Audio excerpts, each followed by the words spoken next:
Welcome back. The IU men's basketball team may not have experienced the season they were hoping for last year, but head coach Tom Crean is hoping to turn things around for the upcoming season. He spoke to an audience of close to 1,000 Hoosier fans this past week, trying to inspire confidence in his team's abilities. Cody Sherritt has more. On Wednesday night, IU men's basketball coach Tom Crean held his second annual address to students at the IU auditorium. You helped write the manuscript for what this is going to look like somewhere down the line when this becomes one of the greatest stories that has ever hit sports on the comeback of Indiana. We caught up with some students to get their reaction and what they expect from this coming season.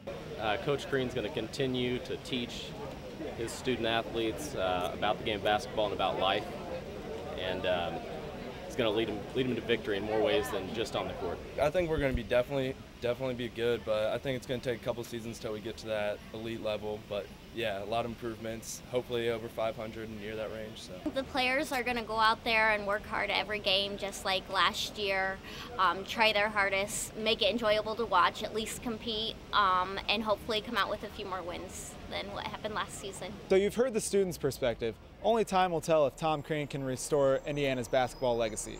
From the IU auditorium, I'm Cody Sherritt, Hoosier Sports Nite. Quite possibly one of Indiana's most fiery and recognizable coaches is Sherry Dunbar of the Hoosier volleyball team. In her 11 years of coaching volleyball, Dunbar has the 16th highest winning percentage in the country and has one goal for this season: to take her talented but very young team to the NCAA tournament. Lucas Mayer caught up with Coach Dunbar after IU's first set of Big Ten games last weekend. Sherry Dunbar is in her third season as IU's volleyball coach. Her intensity is evident and often is enough to push her team to victory. I think the biggest part is when you come to this level, like, you have to be great. You know, in order to play or coach at this level, you're playing against All-Americans every weekend, you're playing against national champions. So if you don't bring that competitiveness and intensity and focus to the locker room, to the players, they're not going to get it. So you have to have it as a coach, I think, firsthand. I think when Coach Dunbar is really intense, it helps us more than anything. Like last night we played Michigan and she just ripped at us, and she's like, if you guys don't show up, then the crowd won't come back.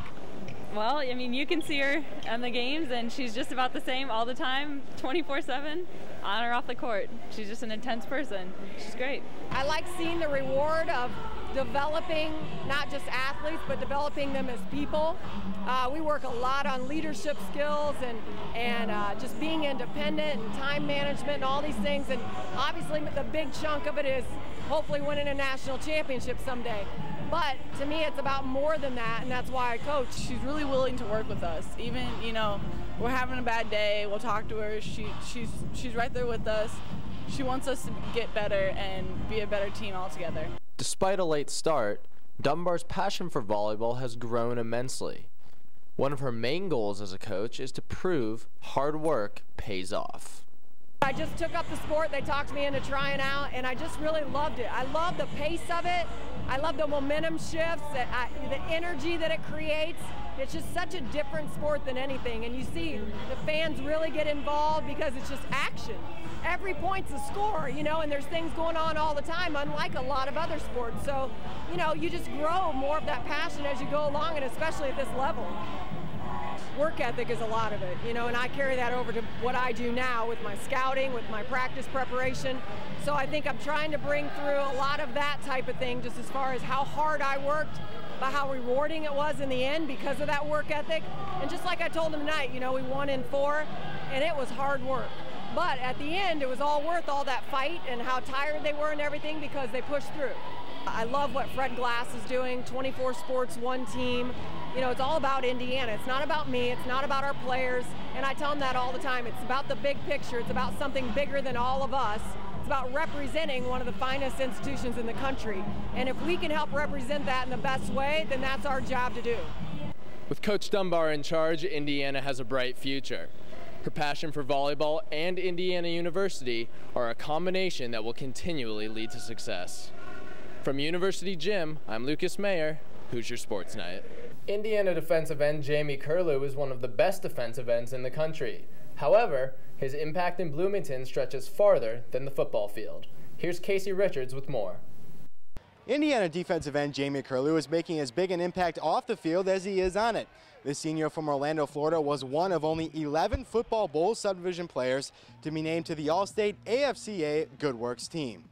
It's big, just being honored for, giving back and, just living my, normal life and just getting joy from, helping others in the community and getting rewarded for it. He's so deserving because he's a great student, he's a great player, he's very involved in community service on campus. So he's really what they're looking for, and so we're proud that he's representing Indiana on that team. I mean, he's always in the community helping out. And I mean, he helps out. He's one of the biggest leaders on this team. I mean, he's a big reason why where we're at right now, 3-0, sitting here. So, I mean, he's a great guy and he deserves it. Kirlew has been involved in the community many different ways, such as volunteering with the Boys and Girls Club and helping register voters for the 2008 election. However, his most enjoyable service comes from working with the Big Brothers Big Sisters organization. I got a little brother from the Big Brother Big Sisters program, and we hang out. We just went out last night to the movies, as a matter of fact. But I mean, I definitely enjoy that. We hang out as much as we can. He's a good kid, and he's an athlete too. Football player. So I always try to give him advice and help him with his homework or just hang out, and we have a lot of fun. So. Kirlew was also one of only 30 football student athletes to be nominated for the Lowe's Senior Class Award. At Memorial Stadium, I'm Casey Richards, Hoosier Sports Night. IU men's tennis team took a trip to Charlottesville, Virginia this past weekend, where they competed in the UVA-ranked +1 Invitational. Senior Lachlan Ferguson and sophomore Maxime Arminquad came away with victories in the consolation rounds of the A1 doubles bracket, winning 6 of their final 7 matches, while Arminquad also earned a singles title in the consolation rounds of the A4 singles bracket. IU rowing opened their season over the weekend in the Lemonhead Regatta at Lake Lemon. IU took 3rd place in the collegiate 4+ race with a time of 20 minutes and 32 seconds. IU also had 2 crews in the collegiate 8+ race, which placed 2nd and 3rd respectively. Don't forget, we have a huge game against Ohio State at Memorial Stadium this weekend. Remember to check out more Hoosier Sports Night and IUSTV shows on iustv.com. For Rachel Benson, I'm Lucas Mayer. Have a great night.